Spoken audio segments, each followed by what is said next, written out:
I pulled up at 6 p.m. and saw my mother crying on the front lawn. Not happy tears, not overwhelmed surprise tears. The kind of crying that comes from being hurt and confused and not understanding why. My father stood next to her, trembling. His hands shook so badly he had to clasp them together just to keep them still.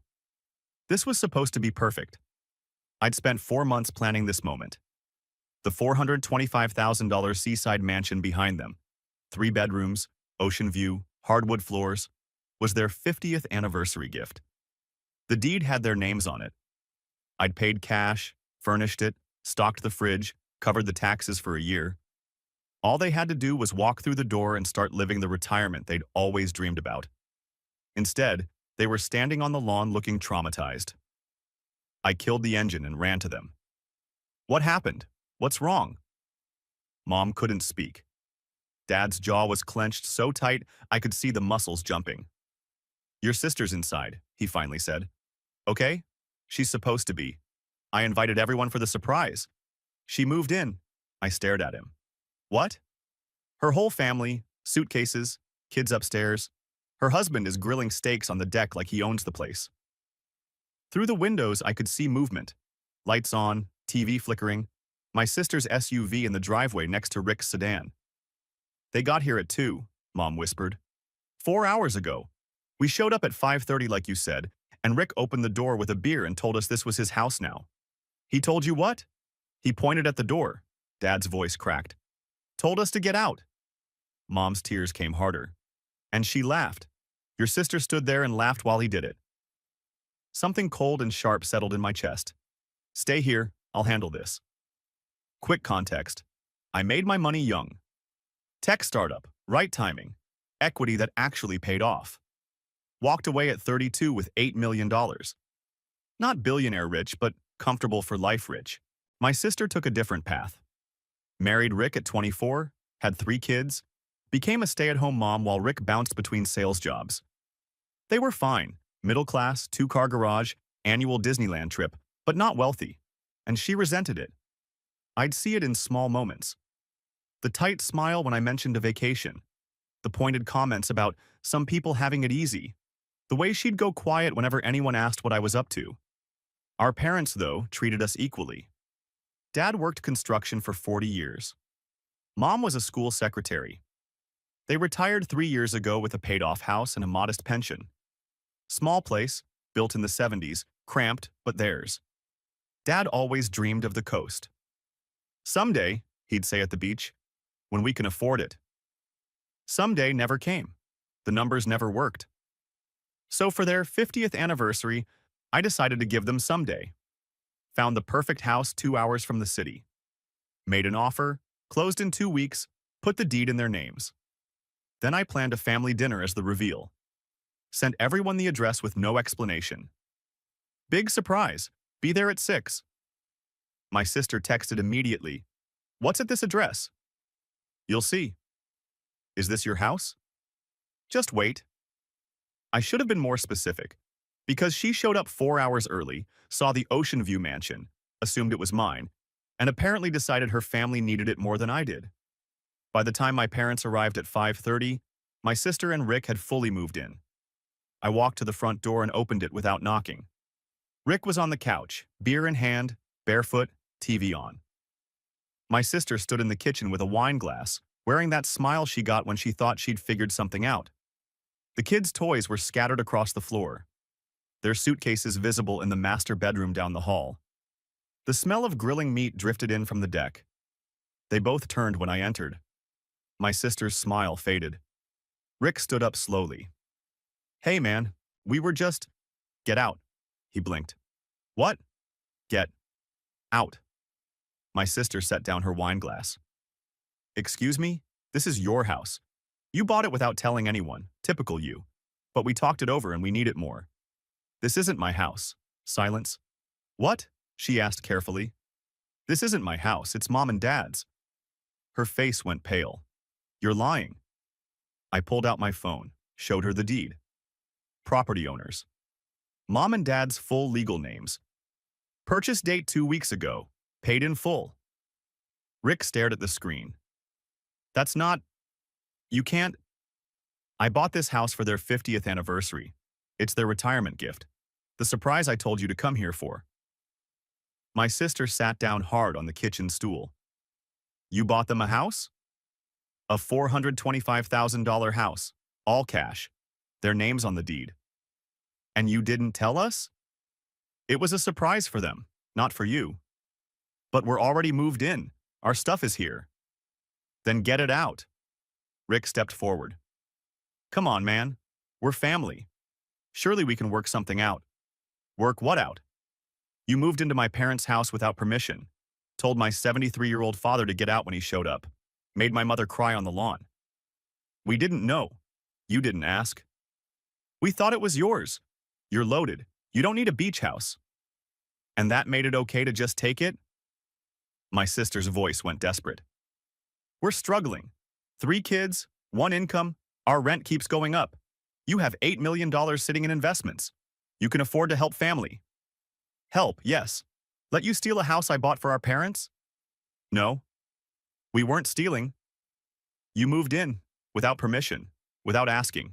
That's stealing. Rick's face flushed red. Family shares. That's what we were taught. Or doesn't that apply when you're rich? It applies when you ask, when you're respectful, when you don't kick out the actual owners. The front door opened. Mom and Dad stepped inside hesitantly, like they weren't sure they were allowed in their own house. I turned to them and held out the deed. Happy 50th anniversary. The house is yours. Dad took the paper with shaking hands. Read it. Looked up with tears in his eyes. You bought us a house? 3 bedrooms, ocean view, walking distance to the beach. Everything's in your names. Taxes paid for the year. Fully furnished. Mom made a small sound and started crying again. This time, happy tears mixed with the hurt ones. Dad pulled me into a hug. He was still trembling, but for different reasons now. Behind me, my sister stood frozen. So we just... What? Leave? Yes. We drove 2 hours, we unpacked. Then pack. Where are we supposed to go? Home. The place you actually live. Rick tried one more time. This is messed up, man. We made a mistake, sure, but kicking us out in front of your parents... I turned to face him fully. You told my 73-year-old father to get out of his own house. You pointed at the door and yelled at him, while my sister laughed. Rick's mouth opened. Nothing came out. So yeah, you're leaving. Now. The next hour was silent except for the sound of suitcases being dragged, toys being collected, groceries being packed back into bags. The kids cried, confused about why they had to leave the fun beach house. My sister tried to soothe them with promises that were already starting to sound hollow. Rick carried boxes to his car with his jaw clenched, refusing to look at anyone. Mom and Dad sat on the deck watching the sunset. The ocean sparkled in the golden light. This was supposed to be their first evening here, peaceful and perfect. Instead, it was tainted by the sounds of my sister's family being forcibly removed. But they'd have plenty of evenings after this one. Hundreds of sunsets, thousands of morning coffees on that deck. Years of the retirement they'd always wanted. My sister and Rick would have the memory of the day they tried to steal it. I stayed inside, making sure they took everything. Every toy, every piece of clothing, every grocery item they'd presumed to put in my parents' fridge. Rick loaded the last box into his trunk. Looked at me like he wanted to say something. Changed his mind. Got in his car and left. My sister was last. She stood at the door, mascara streaked, trying to find words. I'm sorry, she finally said. For what specifically? For assuming. For moving in without asking? For kicking out our parents? For laughing when your husband told Dad to get out? She looked at the floor. You're not sorry. You're embarrassed. There's a difference. That's not fair. You posted about this on Facebook, didn't you? Before you even knew whose house it was? Her eyes went wide. I'll delete it. Too late. 47 people liked it. 23 commented. They all think this is your house. Good luck explaining that. She looked sick. Leave. She did. I locked the door behind her and walked out to the deck. Mom and Dad were holding hands, watching the waves. Is it over? Mom asked quietly. It's over. Dad squeezed my hand. Thank you. For the house, for... He couldn't finish. You don't have to thank me. You spent 40 years working hard and supporting us. This is just paying forward what you gave me. We sat in silence. Comfortable silence. The kind that comes from being with people who actually want you there. The ocean crashed against the shore. Seagulls called overhead. The sun dipped lower, painting everything in shades of gold and orange. This was what I'd wanted, this exact moment, just without the drama that preceded it. But looking at my parents' faces, finally relaxed, finally home, I knew it was worth it. Whatever happened with my sister next would be her problem to solve. Tonight was theirs. What I didn't know until later was exactly what happened during those 4 hours between when my sister arrived and when I showed up. It started at 2 p.m. My sister saw the house first. Ocean view, expensive neighborhood, big windows, wraparound deck. This can't be right, she said, checking her phone. Rick was already out of the car. That's the address. Exactly. They walked to the front windows, peered inside, saw the furnished interior, tasteful, comfortable, empty. This is easily $550, Rick said.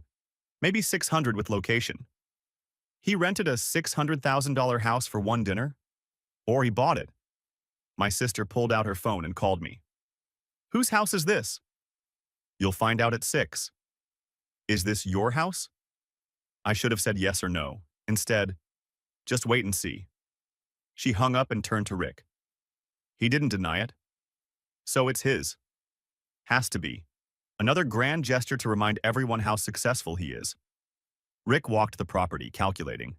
600 grand sitting empty while we're struggling with rent increases every year. They stood there in silence.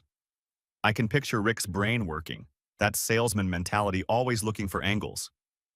What if we stayed here? He finally said. My sister stared. What are you talking about?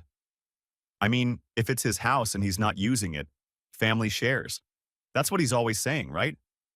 Family helps family. Rick, we can't just move into his house. Why not? He's got $8 million in the bank from that tech exit. He's got his city condo. Now apparently this place too. Meanwhile, we're maxed out on credit cards trying to cover basic expenses. That doesn't mean... It means he has options and we don't. 3 kids sharing 2 bedrooms. My commute is killing us in gas money. You've been talking about wanting more space for years. My sister looked at the house, then back at Rick. I know that look. She was being tempted. We could unpack a few things, she said slowly. Make it welcoming for the dinner party. That's just being helpful, right? Rick's face lit up. Exactly. We're setting up for the family gathering, being proactive. And if he sees how perfect we fit here, how much the kids love it, maybe he'd let us stay sometimes, like a timeshare thing. Or more, Rick said. We need it more than he does. That's just facts. He can't argue with that. My sister pulled out her phone, looked at the time. Everyone's not coming until 6. We have 4 hours. Then let's make ourselves at home. They went back to their car and started unloading. Not just a few things for the party. Everything they'd brought for what they'd told the kids was a beach weekend. Suitcases, coolers, toys, clothes, like they'd planned this all along. By 3 p.m., they'd moved in. Suitcases in the master bedroom, kids' toys scattered, groceries in the fridge, pushing aside what I'd stocked for my parents. Rick found the grill, started cooking steaks, opened a beer from the fridge. At 4 p.m., my sister made her fatal mistake. She took a photo. Rick with his beer, ocean background, kids playing, posted it to Facebook. New beach house. Family is everything. Within 20 minutes, 47 likes, 23 comments. OMG, you bought a beach house? Details. So happy for your family. You deserve this. Rick must be doing really well with his job. Congrats. What? This is amazing. When can we visit? Wow, moving up in the world. Good for you guys. My sister read each comment with growing satisfaction, replied to several, Thank you. We're so blessed.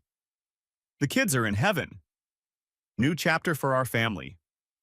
Feeling so grateful, she let 63 people believe this $600,000 property was hers. Basked in the congratulations. The validation she'd been craving for years while watching my success from the sidelines. Rick saw the post over her shoulder. You told everyone it's ours? I said we have a beach house. We're here, aren't we? But it's not technically. It will be, once everyone understands we need it more. At 5:30, my parents arrived, confused, staring at the house. Dad knocked. Rick answered. Beer in hand, barefoot, barbecue-stained shirt. Come in, my parents stood frozen.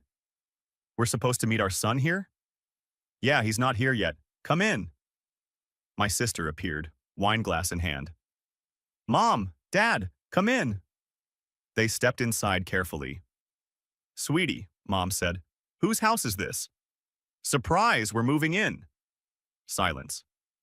But whose house? Family stuff. But we're going to be living here now. Rick put his arm around my sister. Your son really came through. Dad's expression changed. You can't just move into someone's house. Family shares, Rick said, tone shifting. We're struggling. 3 kids, 1 income. Your son has millions. He can afford to help. We should wait outside, Mom said, voice trembling. No, we're having dinner. My parents backed toward the door. Rick stepped between them and the exit. You're not leaving. We're going to have a civilized conversation about how this works. Dad stopped. Step aside. Or what? This is my house now anyway. Rick pointed at the door. Get out. Mom started crying. Dad's hands started shaking. My sister laughed. Not nervous, genuinely amused. Dad, relax, we're staying, but you can visit. I want to leave, Mom whispered. They walked out. That's when I arrived. Saw them on the lawn, walked inside and destroyed everything. After I kicked them out, after they packed in humiliated silence, the real fallout began. The Facebook post stayed up for 3 hours. By then, 63 likes, 37 comments. All congratulating my sister on her beach house. Then the questions started. My cousin Jennifer. Wait, I thought this dinner was for your parents' anniversary. Whose house is this exactly? My Aunt Linda. I'm confused. Did you and Rick buy a house or is this your brother's place? Someone from my sister's high school. Hold on. Your brother bought your parents a house and you're living in it? Another comment. This caption is misleading. You said new beach house like it was yours. The questions piled up. My sister watched in real time as her story unraveled publicly. She deleted the post at 9 p.m., then made it worse by posting an explanation. Sorry for any confusion earlier. Was just super excited about family gathering at parents' new home. Jumped the gun on sharing. So happy for Mom and Dad and their beautiful retirement gift. The comments on that post were brutal. So it's not your house? Why'd you post like it was? New beach house and family is everything made it sound like you bought it. This is so embarrassing. You should have just left it deleted. Girl, this whole thing is weird. My college roommate.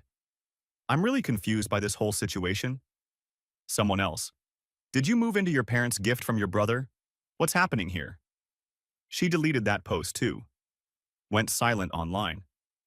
A week later, Rick texted. You humiliated us. I waited an hour. You humiliated yourselves. We made a mistake. We thought it was yours. And moved in without asking. Family shares. Family asks first. You're rich. We're struggling. I helped our parents, the people who deserved help.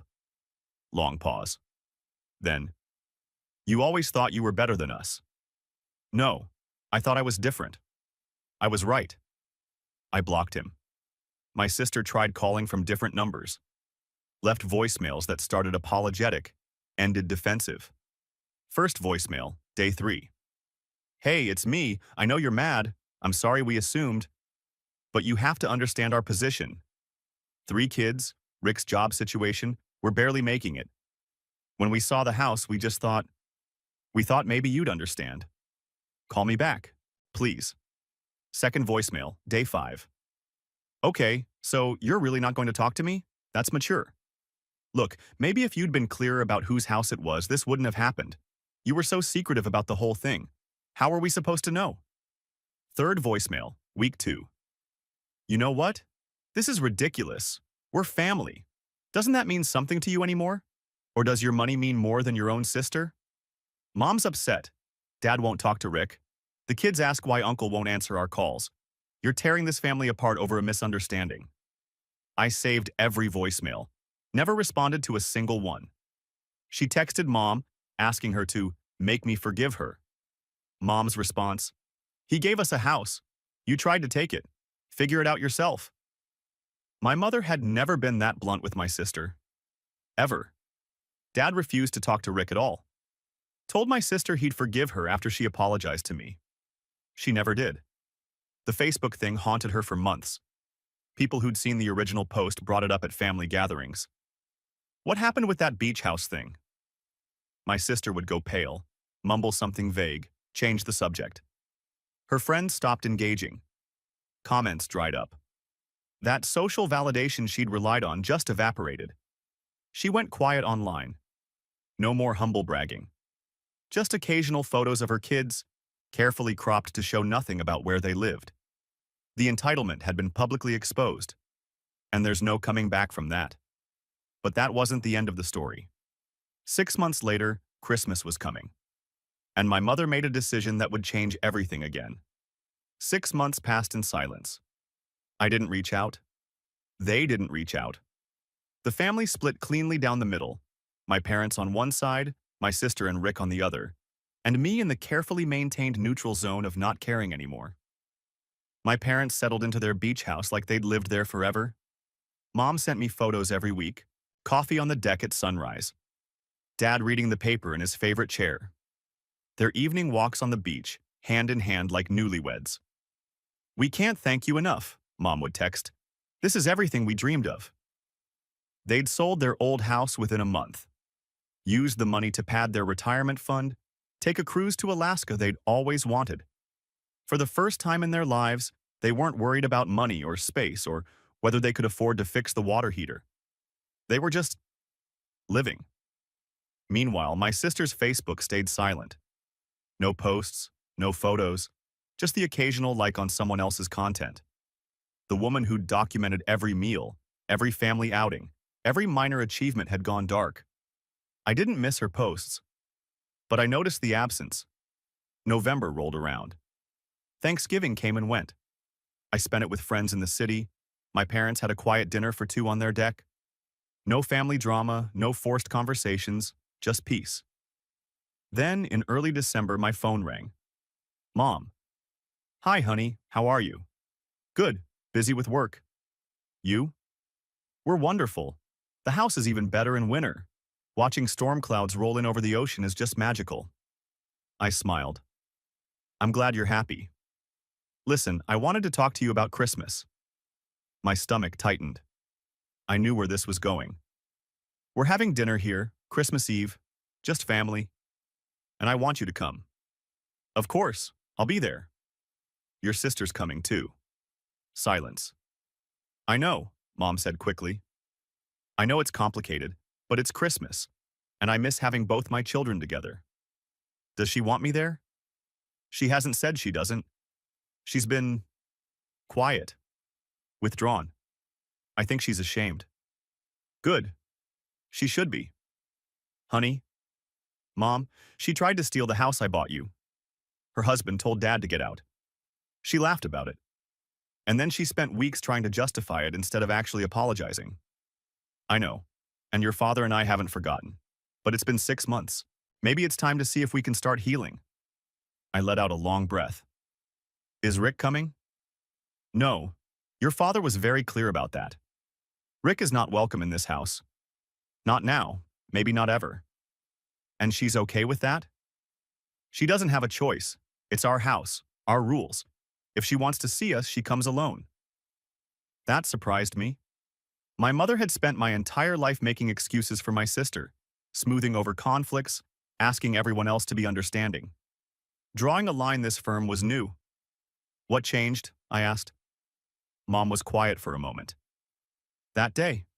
Seeing your father shake like that, seeing him hurt, and then realizing how long we'd been excusing her behavior at everyone else's expense, especially yours. Mom, no, let me finish. You gave us this beautiful gift. This house, this life, this peace, and she tried to take it. Not just from us, but from you, from your generosity. And I'm done pretending that's okay just to keep the peace. I felt something shift in my chest. Validation, maybe. Or just relief that I wasn't crazy for being angry. But she's still my daughter, Mom continued, and I'd like to try to find a way forward, with boundaries, with consequences, but forward. What does Dad think? He agrees, but he wants to hear a real apology from her first. Not excuses, not justifications, just, I'm sorry and I was wrong.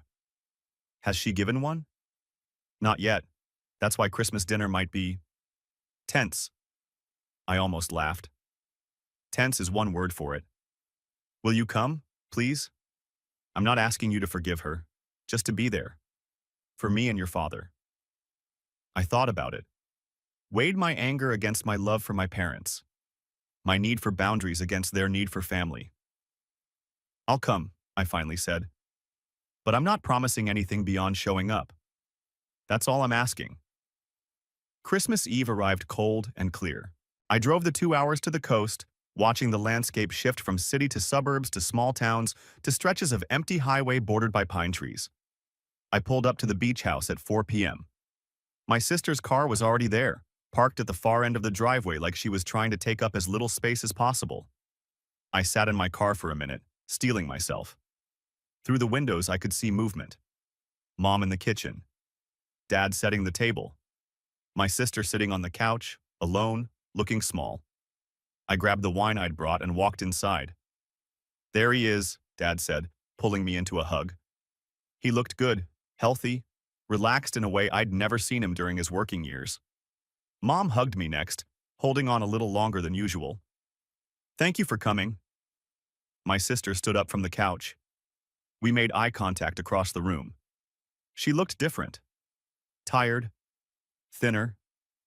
The confidence she'd always carried like armor was gone, replaced by something that looked like exhaustion.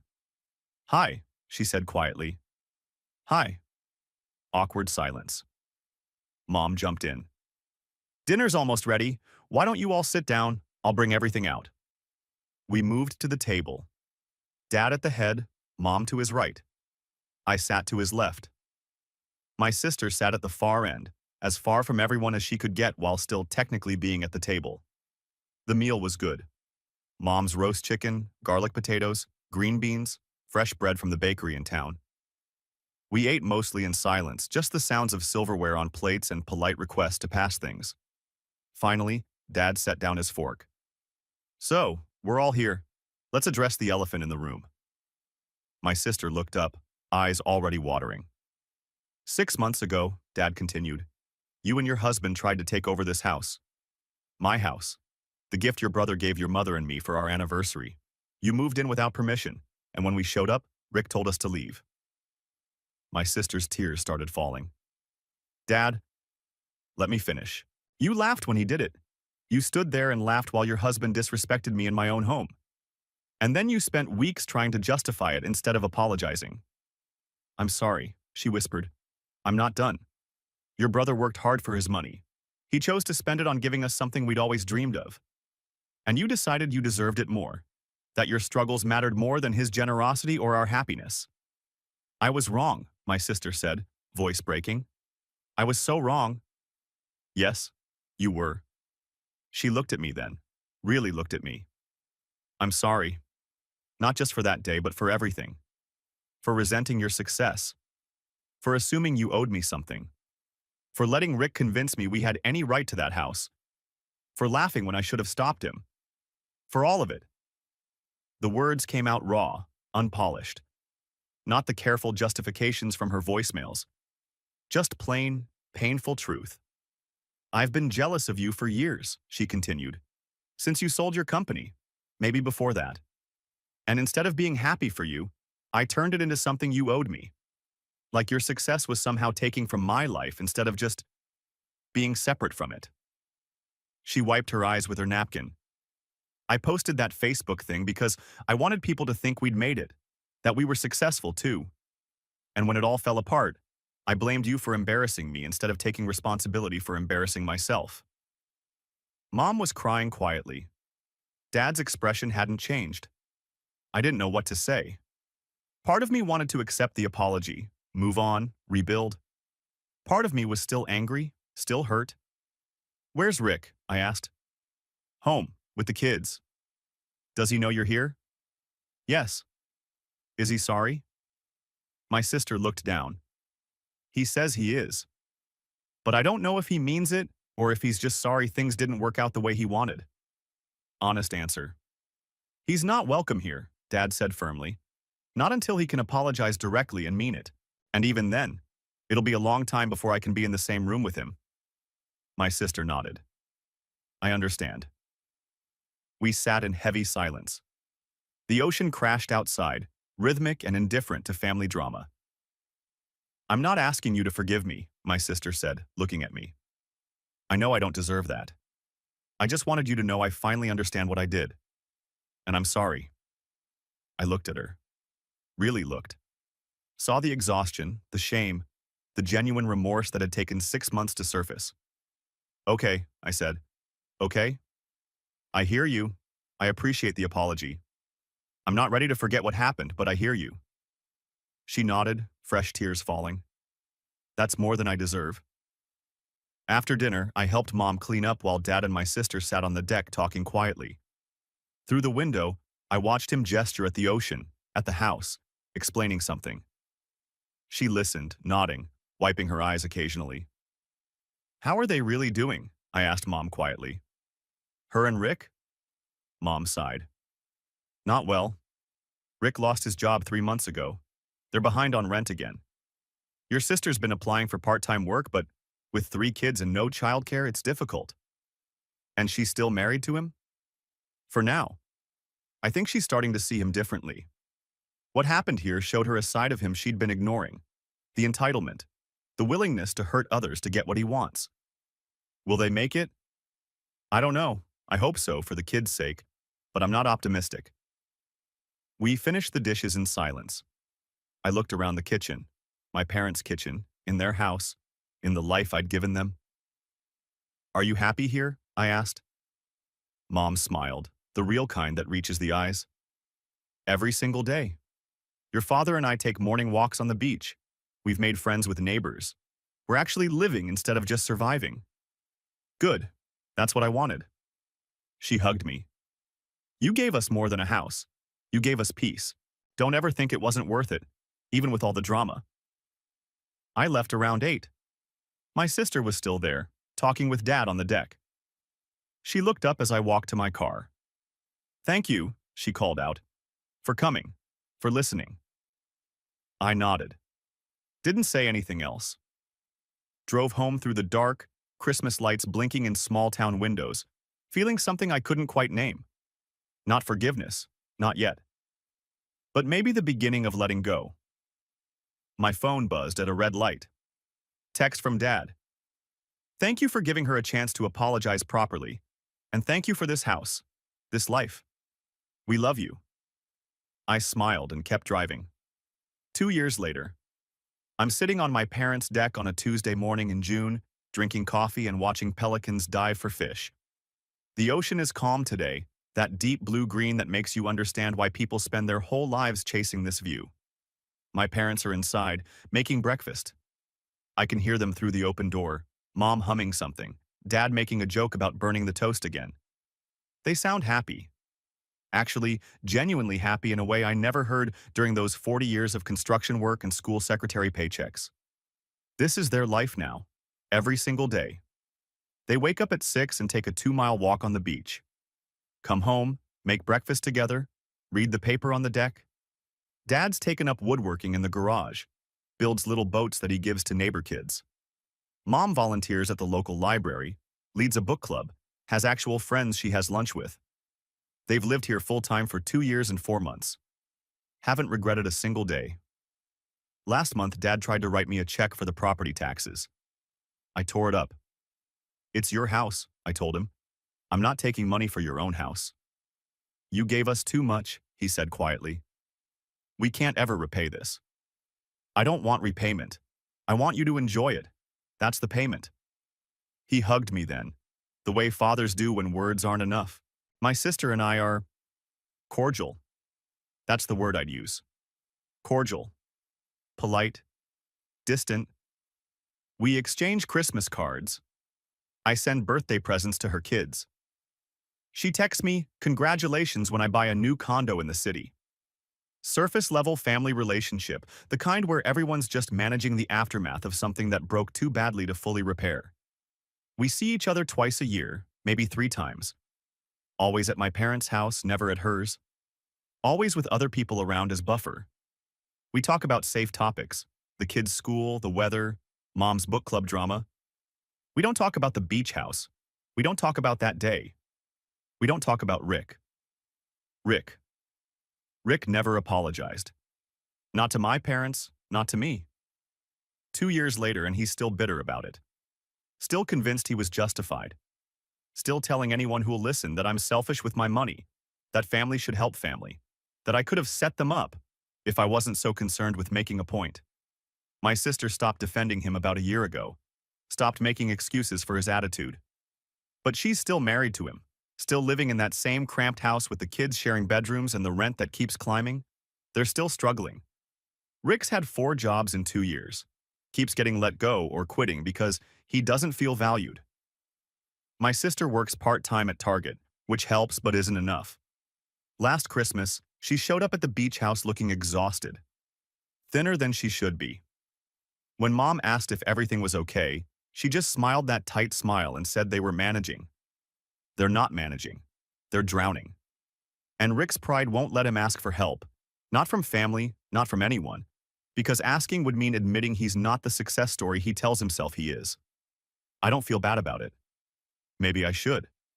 Maybe a better person would feel guilty, would offer some kind of financial help with strings attached, would try to rescue them from their situation. But I remember Rick pointing at the door. Remember my sister's laugh. Remember the Facebook post and the entitlement and the weeks of justifications before she finally apologized. So no, I don't feel bad. They made their choices. I made mine. We all live with the consequences. My parents ask about them sometimes, carefully, like they're worried about reopening wounds. Have you talked to your sister lately? Last week, she sent me a photo of the kids at their soccer game. That's good? That's nice? Silence. She's having a hard time, you know, with Rick, with money. I know, Mom. I'm not asking you to help them. I'm just saying it's hard. Life is hard, especially when you make it harder by acting entitled and refusing to take responsibility. Mom sighs. She knows I'm right, knows my sister created this situation by trying to take what wasn't hers. But maternal instinct doesn't turn off just because your daughter screwed up. She's learned her lesson, Mom says quietly. I think she really has. Good. Lessons are important. And that's where we leave it. Dad's handling it differently. He talks to my sister, has a relationship with the grandkids, but there's a distance there that wasn't before. A respect that had to be rebuilt from scratch and is still under construction. With Rick, though, there's nothing. Complete cutoff. Dad won't be in the same room with him. When the grandkids visit, my sister comes alone or they meet at neutral locations. He could apologize, Dad told me once. He could admit he was wrong, show some actual remorse. But his pride won't let him. And I've got no time for a man who values his pride over his family. Rick's own parents stopped talking to him about it too. They'd heard the story, seen the Facebook thing, understood what their son had done. His mother sent my parents a card apologizing for how we raised him. It was awkward, but appreciated. As for me, I'm good. Actually good. Not just saying it to avoid questions good. Business is thriving. I've made some smart investments, started consulting for startups, built a life that doesn't require my family's approval or validation. I date occasionally. Nothing serious yet, but I'm not in a rush. I've got good friends, a nice place in the city, enough money to be comfortable without being stupid about it. And I've got this. Tuesday mornings on my parents' deck, watching the ocean, listening to them be happy, that's worth more than any relationship I've lost or any bridge I've burned. Breakfast, Mom calls from inside. I walk in. Dad's setting plates on the table. Scrambled eggs, bacon, toast that's only slightly burned. Mom pours orange juice into mismatched glasses they bought at an estate sale in town. We sit. We eat. We talk about nothing important. Dad mentions he's building a bookshelf for the neighbor's daughter. Mom's book club is reading something about bees. I tell them about a project at work that's going well. It's normal, comfortable. The kind of family moment I never really had growing up because we were always stressed about money or dealing with some crisis or walking on eggshells around hurt feelings. After breakfast, I help clean up. Dad heads to the garage to work on his project. Mom goes to the deck with her book. I join her. Sit in the chair I've claimed as mine during visits. Thank you again, she says quietly, for all of this. You've thanked me 1,000 times, Mom. I'll thank you 1,000 more. This house, this life, you gave us something we thought we'd never have. You gave me something too. You worked for 40 years to support us. This is just paying it back. She reaches over and squeezes my hand. We sit in silence, watching the ocean. A couple walks by on the beach below, golden retriever running ahead of them. The sun climbs higher, warming the deck. This is the moment I was trying to create. The retirement my parents deserved, the peace they'd earned. And my sister tried to take it. I don't think about her often anymore. Don't check her Facebook to see if she's posted anything. Don't wonder if she's forgiven herself yet. She made her choice when she laughed at our father being told to leave his own house. I made mine when I gave that house to him in the first place. We're both living with the results. That evening, I'm packing up to head back to the city. Dad walks me to my car. Drive safe. Text when you get home. I will. And son? Yeah? I know things aren't perfect with your sister. I know they may never be. But I want you to know I'm proud of you. Not just for the house, but for standing your ground. For not letting her guilt you into thinking you were wrong. I nod. Thanks, Dad. You taught me something that day. About boundaries. About not enabling people just because you love them. Your mother and I spent too many years making excuses for your sister, always smoothing things over, always asking you to be the bigger person. It's okay. It's not okay. We failed you in that way. But you didn't fail us. You gave us this beautiful gift, and when someone tried to take it, you protected it. Protected us. That's what family is supposed to do. He hugs me. I hug him back. Drive home with the windows down and the radio up, feeling lighter than I have in years. 6 months after that visit, my sister sends me a text. Just one line. Thank you for not giving up on Mom and Dad. Even when you gave up on me. I stare at it for a long time. Finally type back, I didn't give up on you. I just stopped letting you take from me. She doesn't respond. But 3 weeks later, I get a Christmas card. Her, the kids, no Rick in the photo. On the inside, she's written, we're separated, filing for divorce in January. The kids and I are moving closer to Mom and Dad, starting over. Hope you're well. I text Mom. Did you know about the separation? Yes, she told us last week. Rick's not handling it well, but it's for the best. She's finally prioritizing the kids over his ego. Good. Does this change anything between you two? I think about it. Really think about it. Maybe eventually, but not yet. That's fair.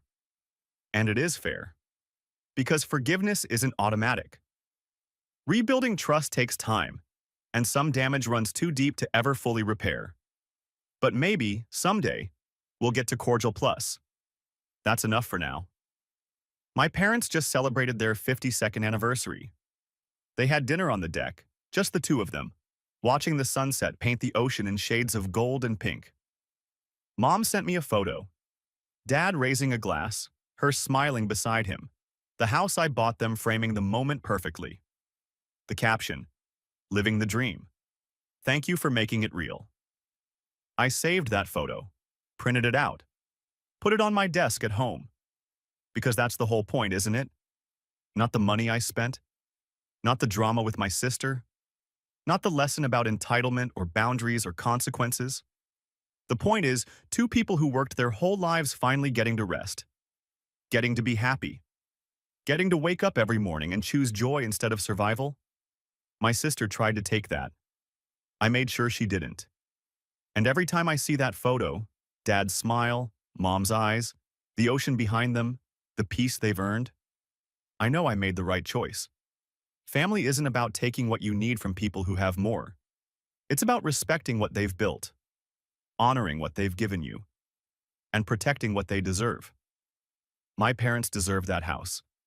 My sister didn't.